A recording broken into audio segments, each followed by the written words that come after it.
mongko kantining tumuwuh salami mung hawas eling lukitaning alam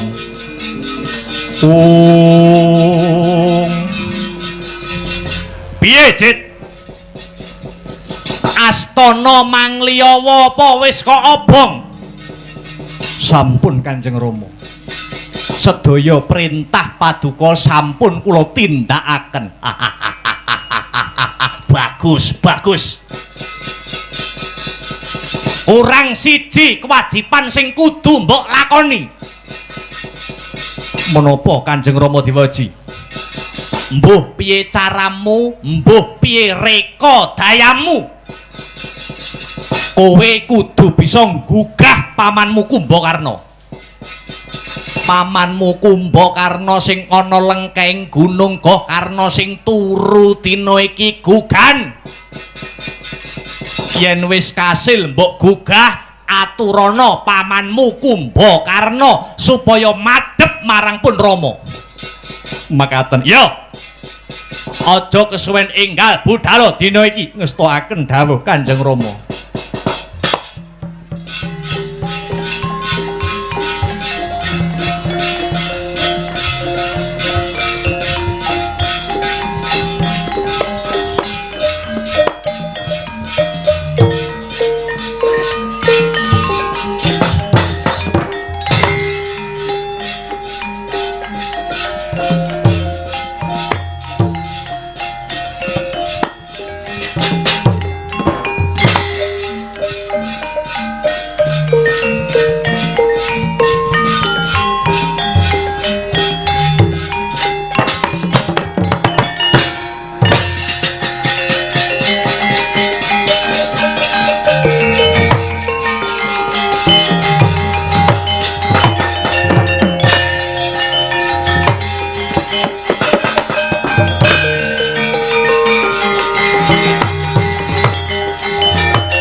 ngawruhi kang tekane tanpa sangka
sapantuk wahyuning Allah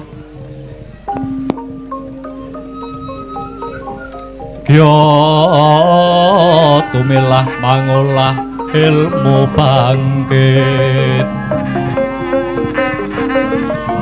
bangkit mikat reh mangukut Kukutaning jiwangga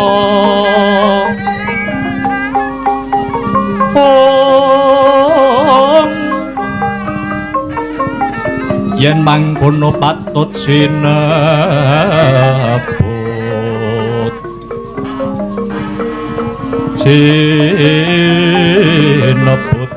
wong sepuh lire sepuh sepi hawa awas rorone ngatunggil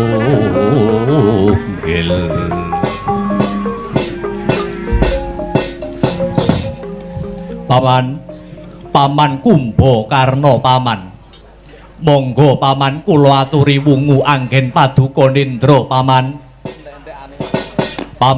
kawuningana bilih ing ripalenggahan sakmangke sampun dumadi peperangan ingkang ageng wonten bumi negari Ngalengka Prabu Rama Wijaya sakwadya balane sampun ngluruk peperangan malah sampun kathah kurban-kurban ingkang samya dados kurbaning rananggana paman monggo kula aturi wungu saking nindra paman Kumbakarna paduka paman dipun timbali kalian Kanjeng Rama Prabu Dasamuka paman Kumbakarna kula aturi wungu saking sare paman semangka anggra sumber Lindu bumi kunjing kumaludo guntur kathuk umop kang coloni dilumembak penyuku mambang iki jane turu apa modar tak gugah tek ora gelem tangi paman Kumbakarna tangi paman apa Indrajit kudu nggunakake cara kekerasan kareben sampeyan tangi paman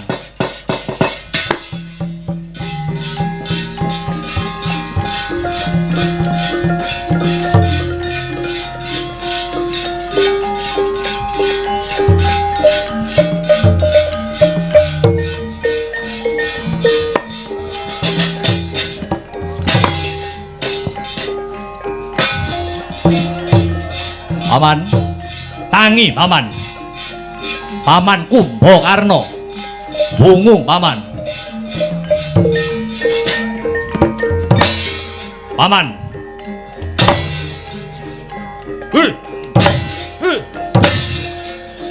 iki jane turu apa-apa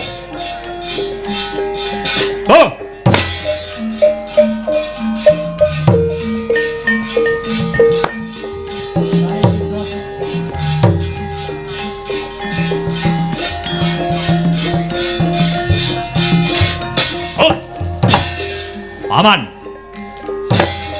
tangi paman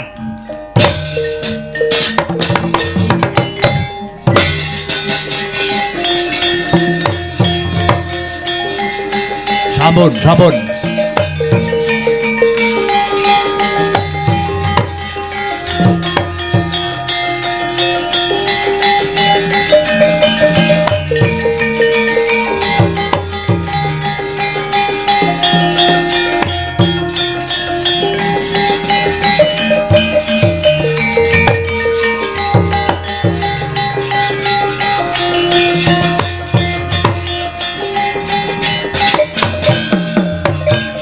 mangke riyin Raden sabar langkung rumiyin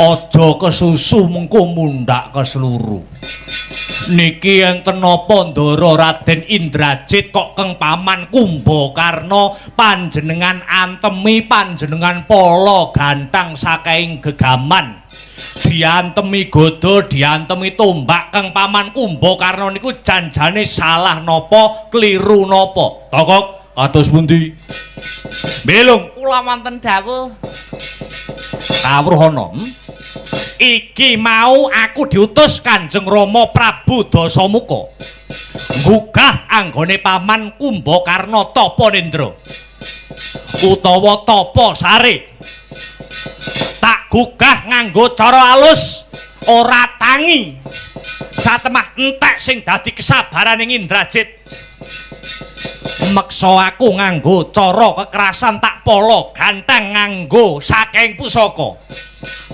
Gada tombak ning tinemune jebul padha wae. Paman Kumbakarna tetep ora tangi anggone sari. Lah dalah. Ngaten lho sinuwun. Piye, Tokok? Panjenengan niku kudu eling. Kang Paman Kumbakarna niku ra ing tata lair meniku ketoke turu nanging sejatine niku nindakake semedi tapa brata. Dadi yen disawang nganggo mripat walaka ketoke turu ning batine niku nyantel kalian Gusti sing gawe urip. Mangkono kok nggih. Kang Togok Piye Lung? kok ya ana uwong ya tek turune anglere kaya ngono kuwi. Ha iya. Saking anglere diantemi nganggo gaman apa wae kok tetep ndak tangi ya, Kang. Heeh. Kok beda karo aku. Bedane apa? Bedane Angler kaya ngapa turuku ki ning kopine wis metu ki mesti tangi ya, Kang. Kopi mana kopi?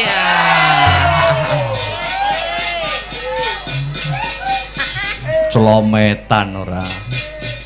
Aku mau sore wis tirakat tok, Kang.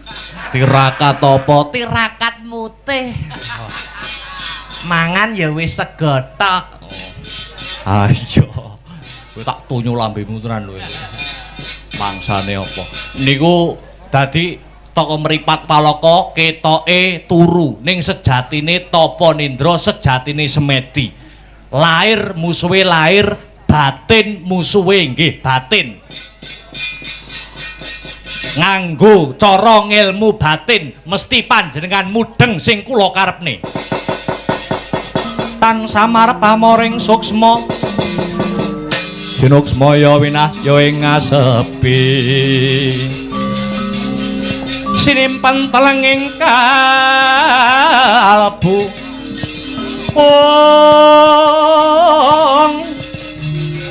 pambukaning warana tarlen saking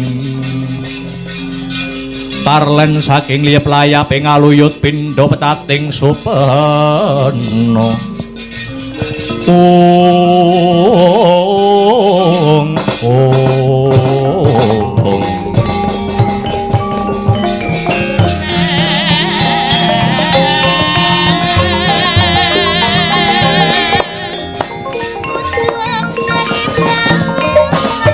sedakep saluku tunggal nutupi babahan hawa sanga nenggih risang Raden Indrajit ngeningaken panca indriya panca lima indriya pengangen-angen hamberat hawa nafsu bebayu patang perkara sajuga ingkang sinidikara kaya mati sajroning urip sajroning pati liyep layaping aluyut pindha pecating supena sumusuping rasa jatine risang Indrajit ya sang Megananda meminta mring Gustine ing pengangkah murih kang pamanira Raden Kumbakarna saged wungu saking nendra katarima pamintane ketitik ana daya angin ingkang mijil saking ragane sang Indrajit semripit aning ragane sang Kumbakarna Gyagregah sang Kumbakarna wungu anggenya tapa brata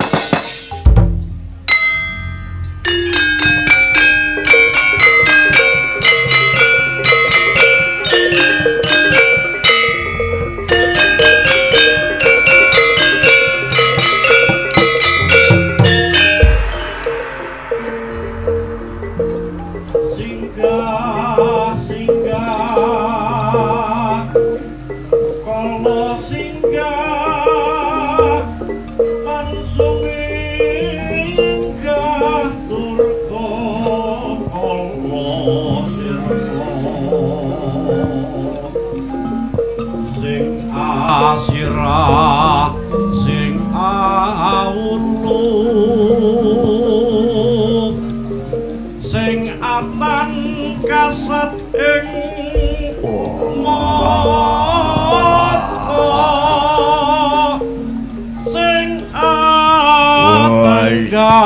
apa gugah nggonku turu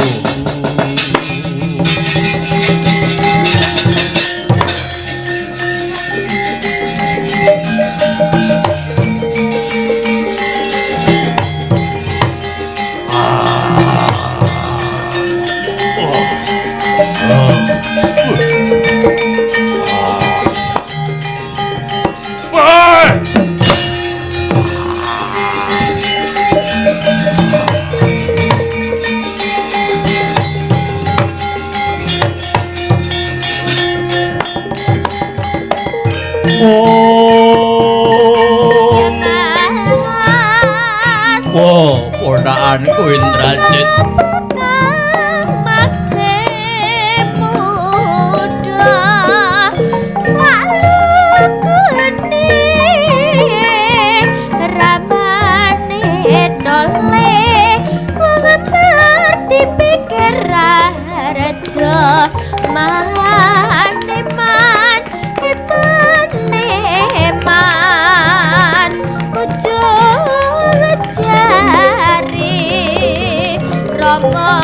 Rama telok rodan nengka lapa ya mas minang kuasaya pidadya iki tak sawang kaya ponakanku si Indrajit ya kene kowe nggugah nggonku turu Jit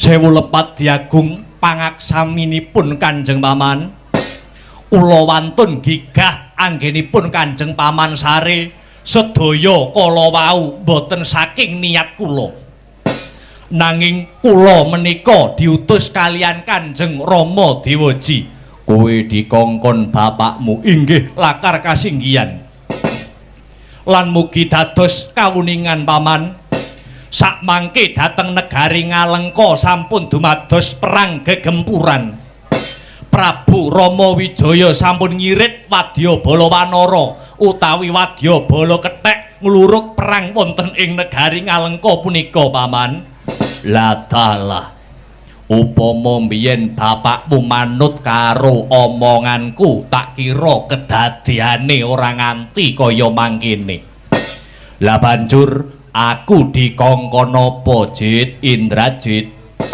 paduka Paman dikengken sowan ngabiyantara wonten ing negari Ngalengka sareng sak lampah kula yen watake bapakmu isih kaya dhisik aku moh mara ana negara Ngalengka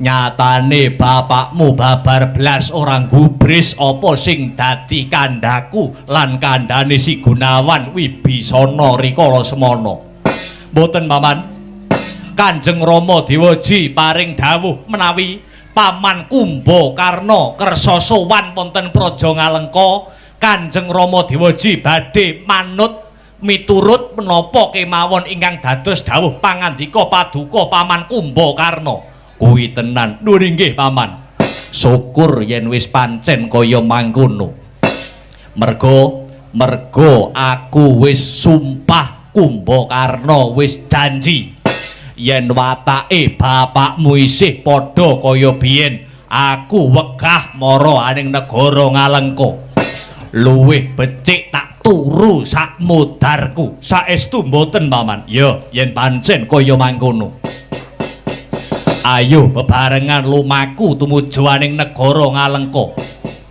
aku isih duwe pamrih becik tumrap negara Ngalengka kelingan negara Ngalengka jaman biyen nalika isih dipimpin dening para leluhur Ngalengka isih dipimpin karo Eyang Prabu Sumali Ngalengka kene kahanane ayem tentrem murah sandang kelawan pangan nanging nalikane Koko Prabu Dasamuka sing nyekel pimpinan ana negara Ngalengka kene kahanan negara Ngalengka kene hawane dadi panas durung utang-utang negara Ngalengka sing padha gunung numpuk sak gunung kawulane padha bingung kang sarta linglung mula Aja kesuwen Indrajit inggal lon-lonan lumaku ana praja Ngalengka sesaringan kalian Sintrang ingkang samirana. Mugi-mugi praja Ngalengka inggal antuk pepadang paman.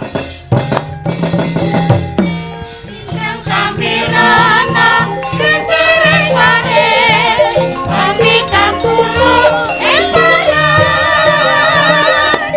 Inungan engonon tumapa engelakan Sintrang samirana kendereng pare kami kampuru emparan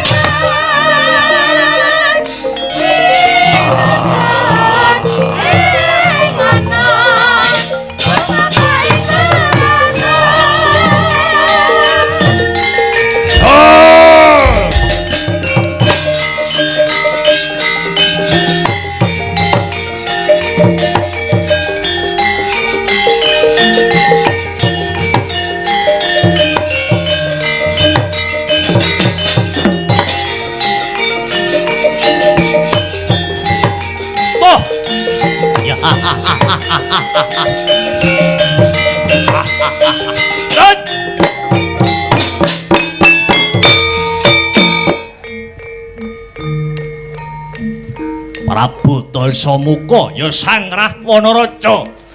Raja diraja aning negara Ngalengka.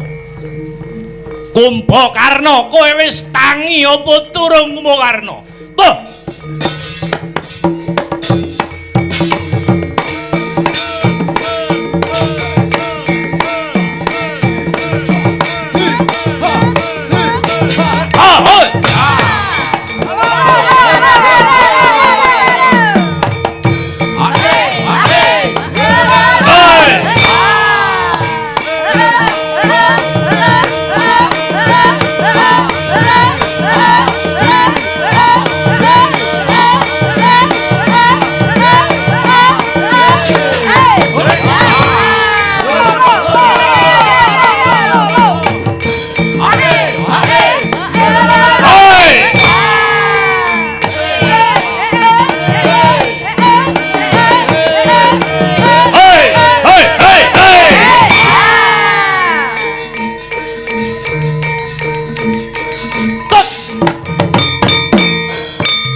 Bagya darajating raja Sinar tansah santi lungguh Kumbakarna lungguh Dengan aku asa santi Niskolonir Kumalane namudita Sirnane Kang sifat durjana Sinar Kumaruta Binarungkong Sotinabung Inggit Perwat Kang Tumalan Afur Meka Yonar Bukami Barang Ingkang cerita Lan sinungging Ralan Mika Kinunin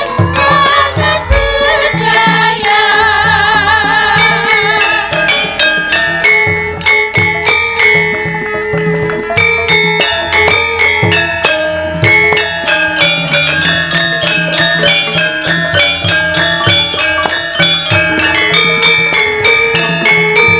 kawuryan wus sunyara rirorah pangreh ing ukara Sinar tansah santi Konjem ringgang agung Asa santi Niskolonir Kumalane Pramudita Sirnane Kang sifat durjana Sinar Kumaruta Binarungkong Sotinabung Ringgit Purwa Kang Kumalan Afur Meka Yonar Bukami Barang Ingkang cerita Kang sinungging Ralan Pita Kinunin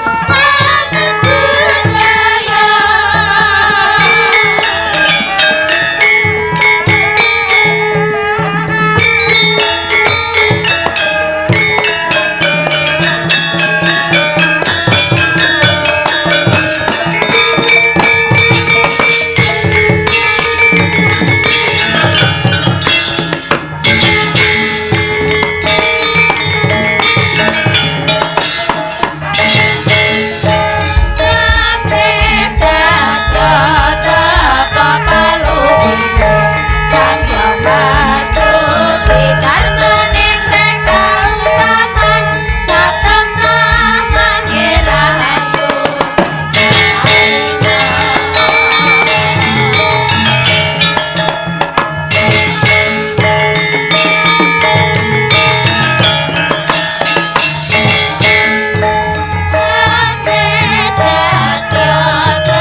sak sedyane tanpa dadya sak cipta topan panggih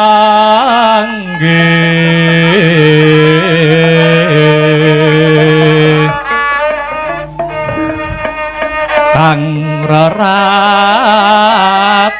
raton rantas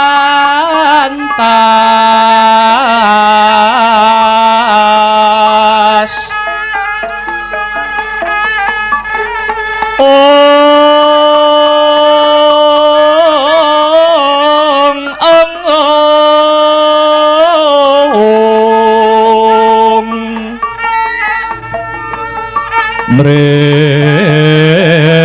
luhur asor pinanggil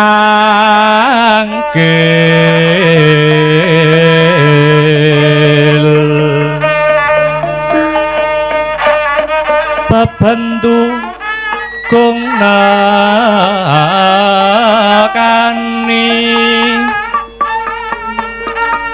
kung asing kanistanira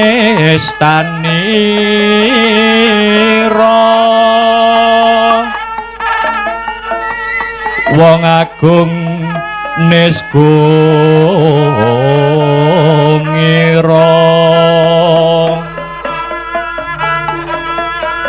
sudireng patrap dreh lalis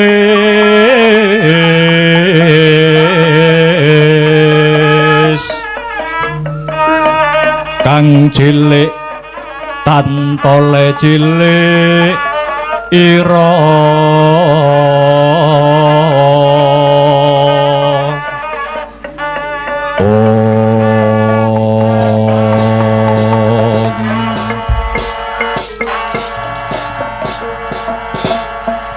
wong alim alim lasahan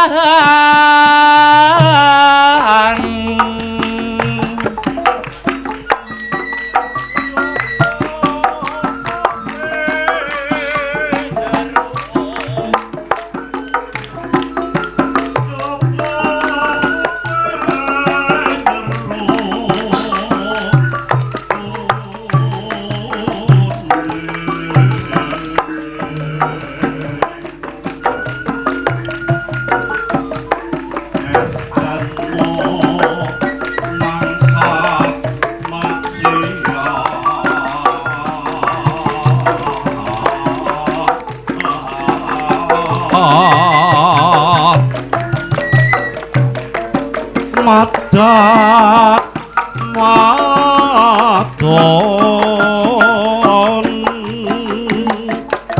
minom mae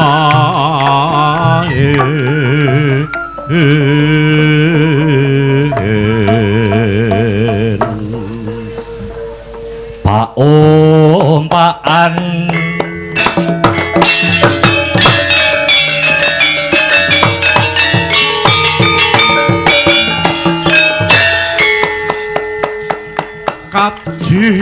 kaji hang banteng sorban ketupute mamprung wadon nirwadonira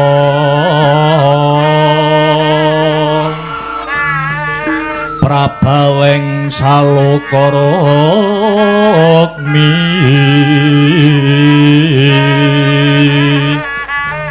kabeh samya amangura tingalira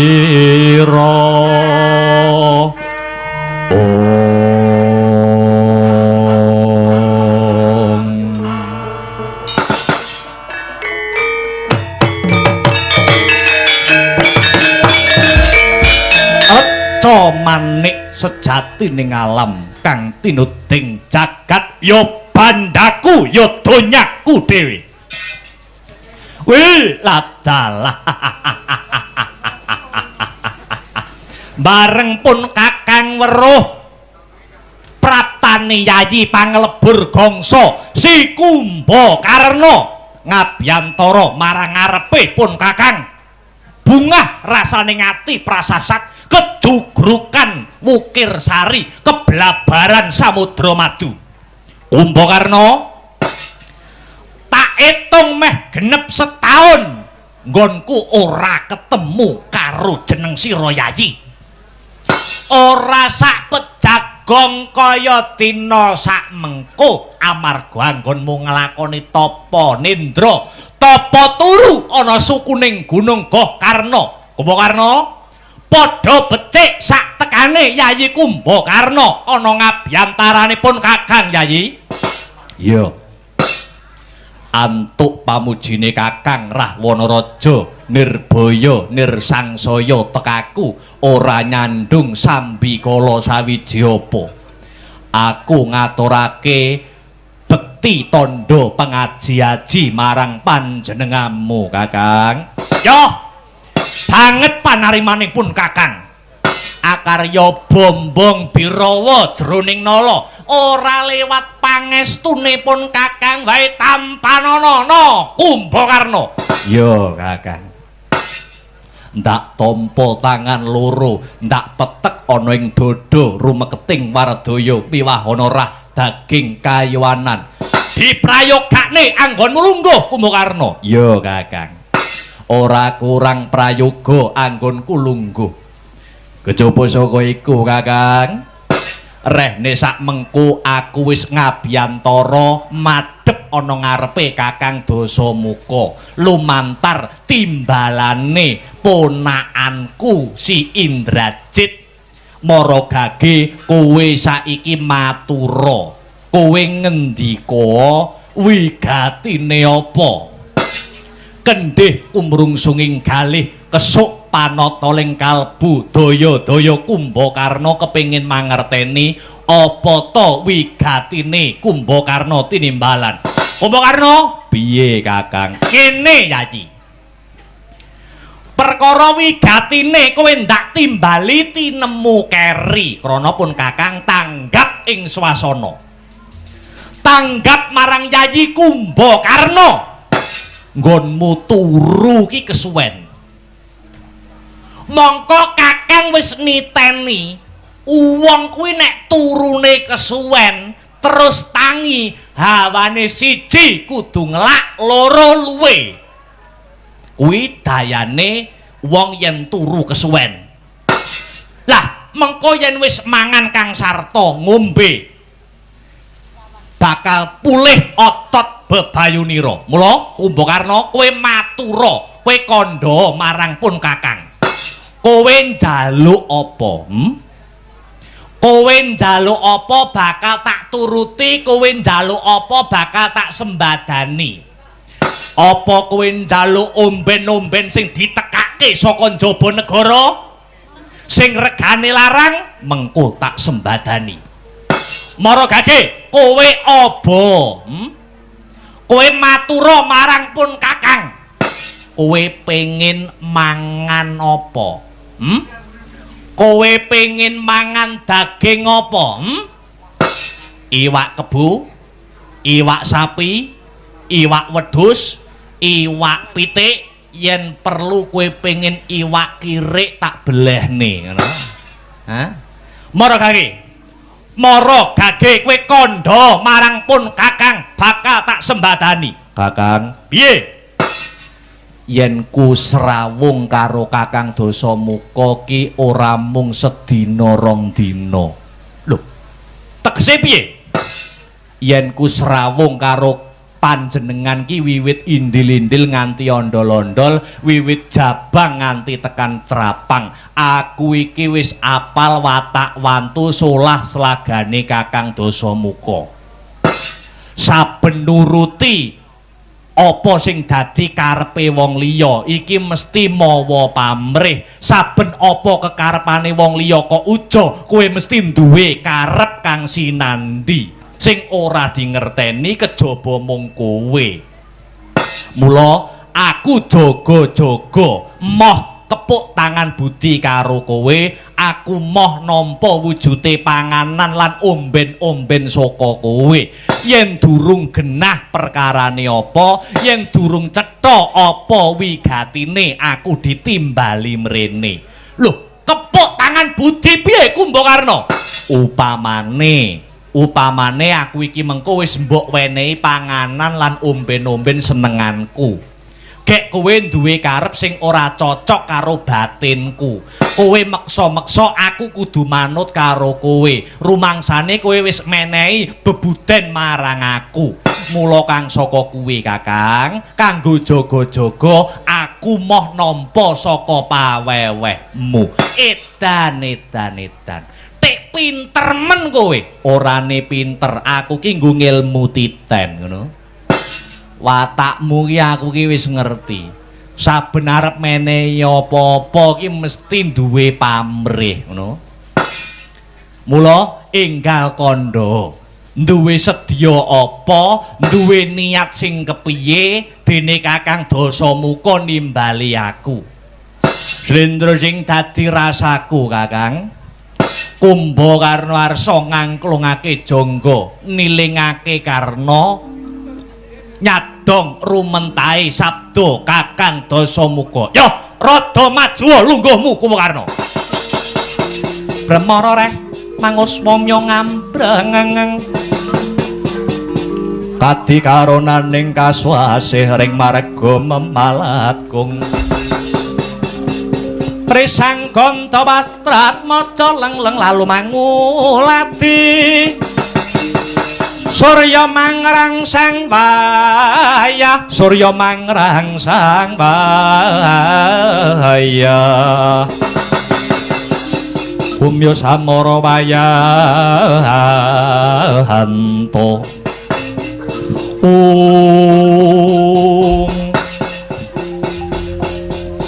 Kumbakarna piye Kakang? Yo.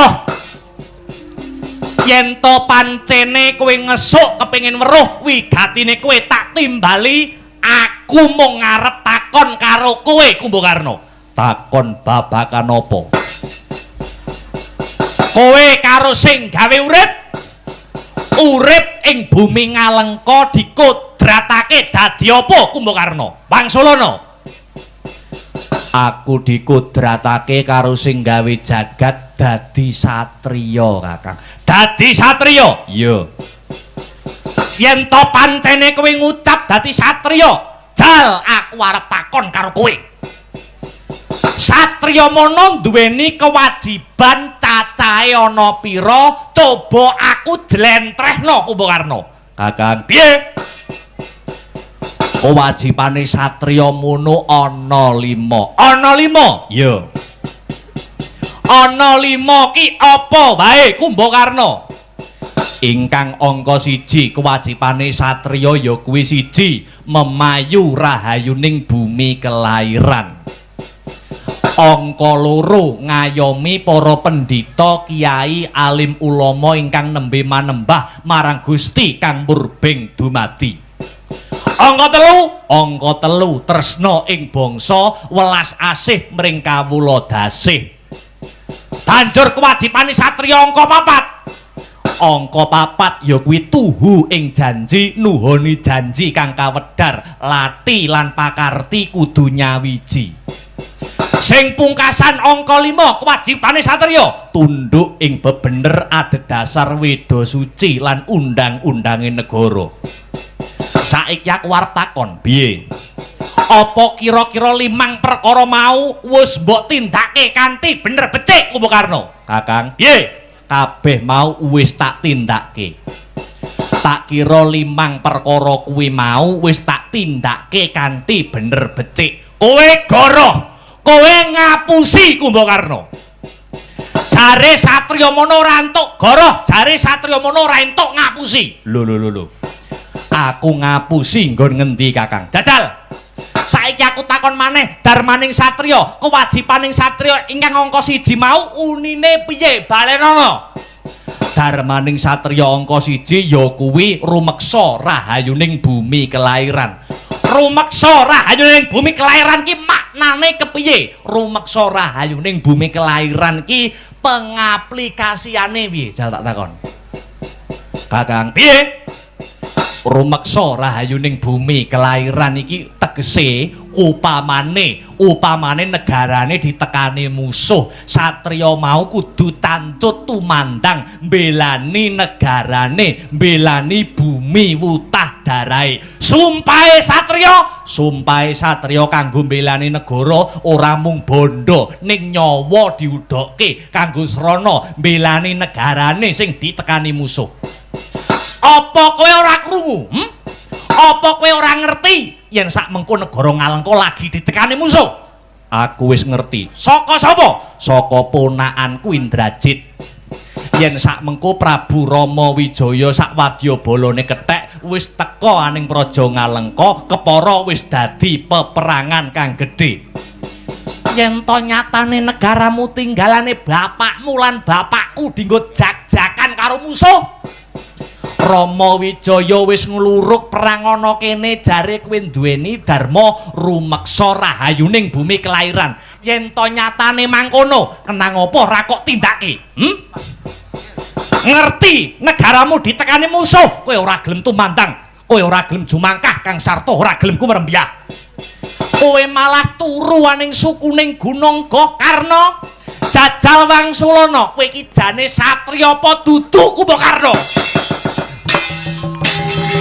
Wah, kalah.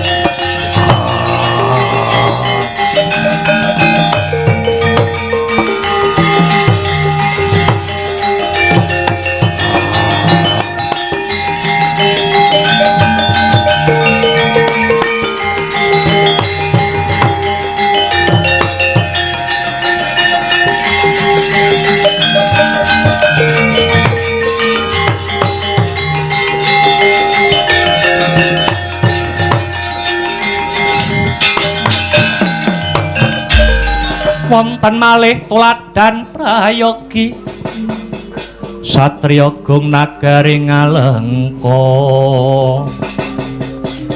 Sang Kumbakarna namane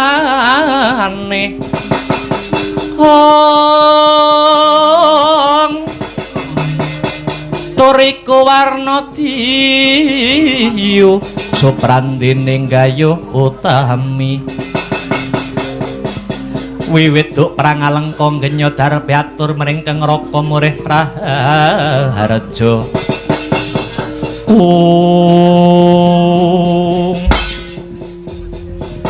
Ayo enggal Wangsulana jal jawaben Kumbakarna.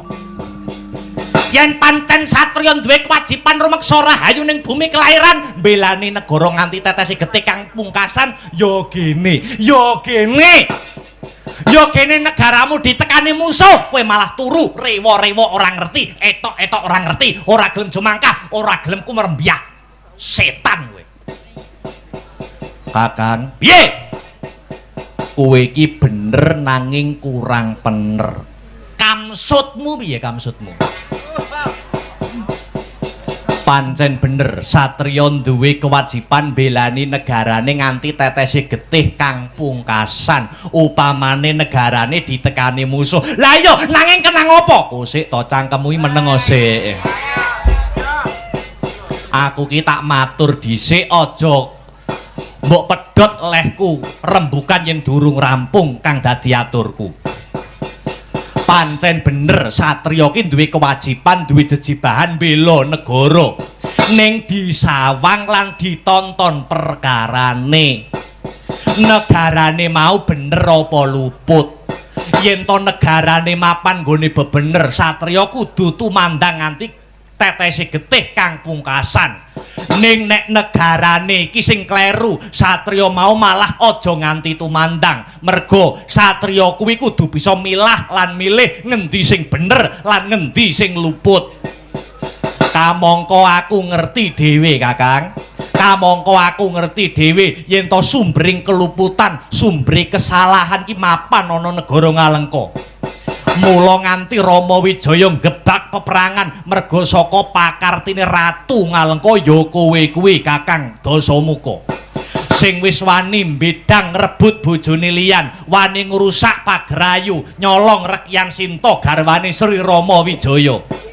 Yen to aku nganti mbelani Ngalengka tegese aku satriya sing ora duweni kiblat ora bisa mbedakake ngendi bener lan ngendi luput.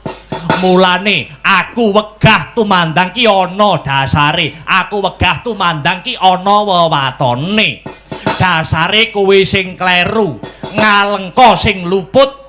Wis saiki rampung lehku matur mara gage saiki lambemu genti munia Kang. Ayo, sik to tak mikir sik. Pelentas pelentus. Yo Kumbakarna, piye? Ada peribahasa mengatakan, piye? Manungsa ki tipake padha lonjong ning atine ora golong.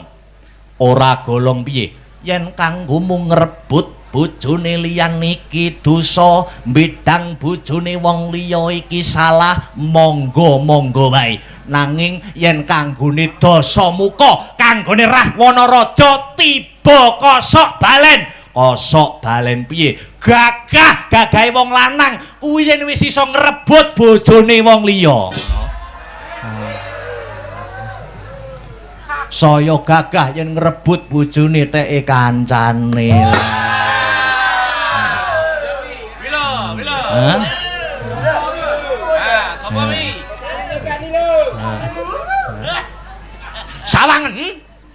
Sawangen. Upama Sinta milih Rama Wijaya karo Dasamuka, apa ya kudune melu, kudune milih Dasamuka timbang Rama Wijaya. Sugih-sugih aku, ganteng-ganteng aku, kondang-kondang aku. Ning kabeh iki wis duwe pilihan dhewe-dhewe. Kabeh siji pesti, loro judu, telu wahyu, papat derajat, lima donya ki Gusti sing ngatur. Kowe ora menang ngatur uripe menungsa. Rama Wijaya ki apa? Rabi Sinta malah dicak kelambrangan turut ngalas ora iso muktekke wong wedok. Nek Dasamuka nak genah. Dasamuka ki duwe prinsip. Prinsipe Dasamuka ya apa? Kurangi ngegumbal, perbanyak modal. Seindah-indahnya bunga mawar tetap indah jumlahnya mahar. Lah iki lho.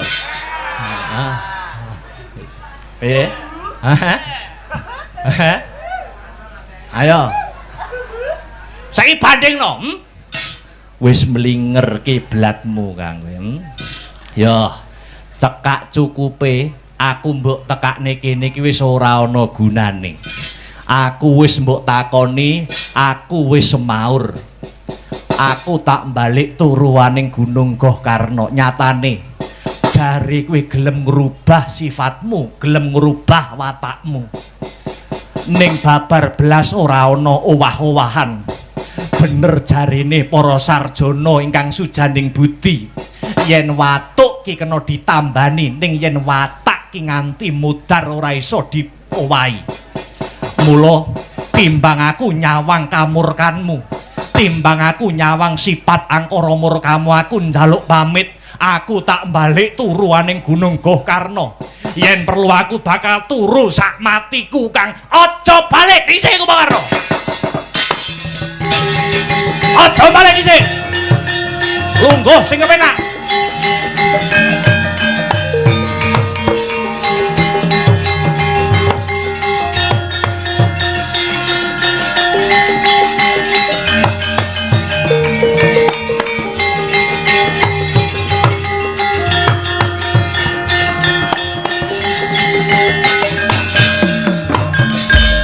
Langeng driya mangu mangunggung kanduhan rimang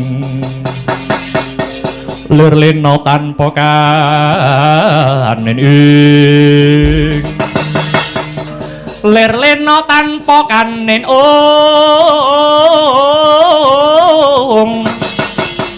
yen tantulusa yen tantulusa mengko Sandya Utama.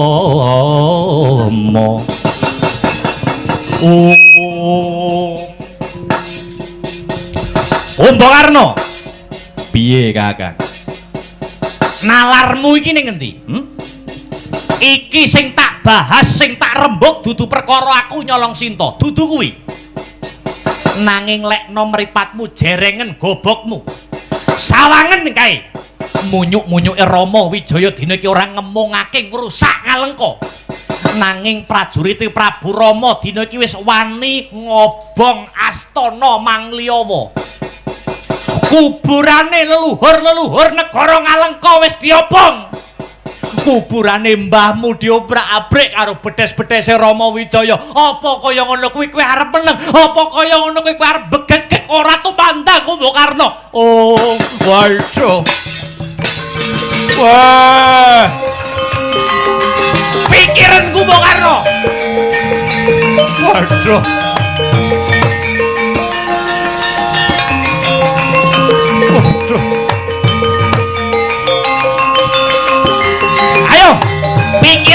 iki. Ketek-ketek wis ngobrak-abrik. Kuburane mbah-mbahmu negara Ngalengka, leluhur-leluhur negara Ngalengka.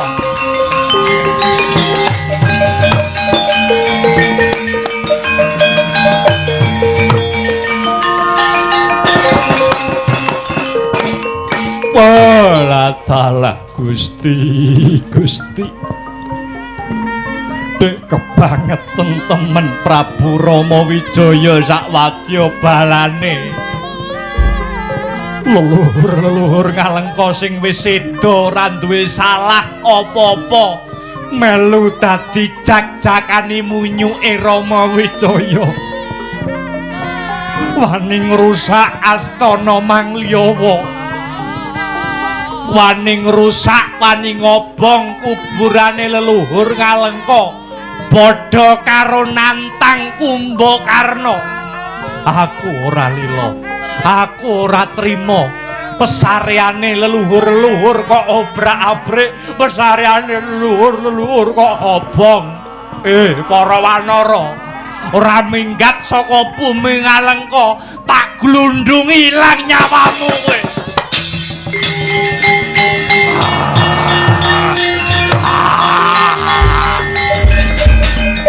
Ya. Kumbakarna dadi senopati. Kumbakarna dadi senopati. Kumbakarna dadi senopati. Hei.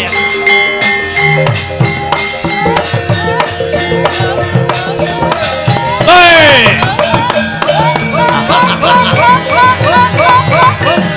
Hei, hei, hei.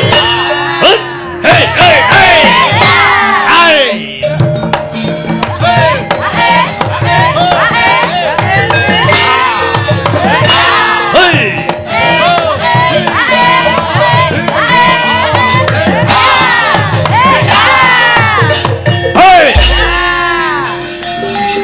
Maju lungguhmu, Cek.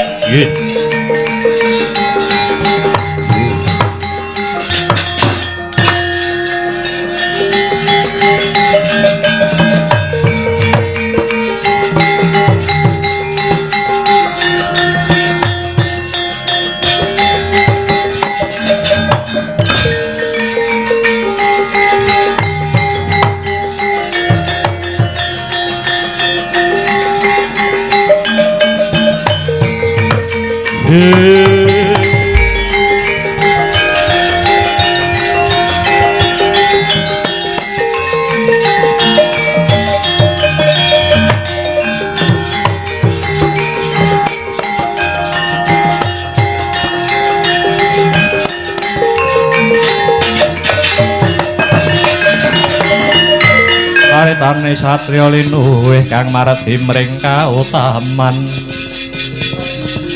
tan pegat mring pangestine.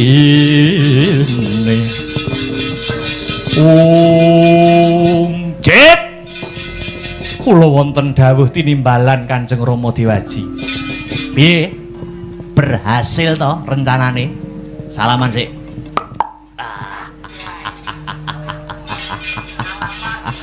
Pamanmu Kumbakarna wis berhasil kelakon dadi senopati. Senopati negara Ngalengka dina iki maju ning pabaratan. Pamanmu Kumbakarna madeg dadi senopati, kamangka jagat wis nyekseni. Pamanmu Kumbakarna duweni kasekten kang linuwih, sekti mandraguna pilih tanding jroning jurit.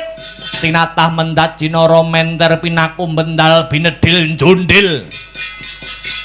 Aku percaya prajurite Prabu Rama Wijaya mesti bakal akeh sing mati musuh tanding lawan pamanmu Kumbakarna. Nuwun inggih Kanjeng Rama. Kowe aja negakne pamanmu Kumbakarna. Ngono. Sing dadi lakune Jampangana.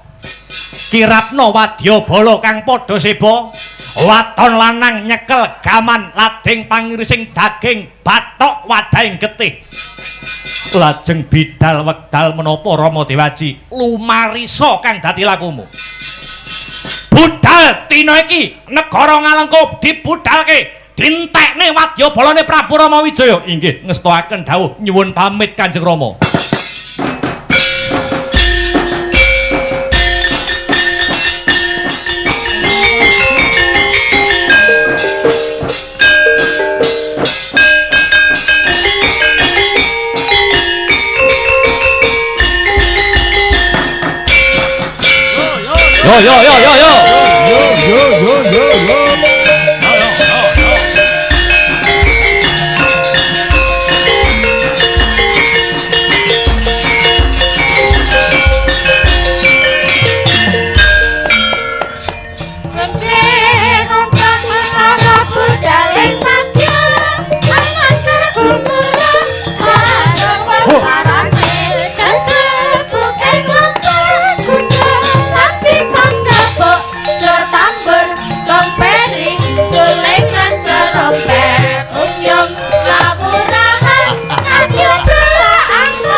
Kancane dhewe kok dituthuk.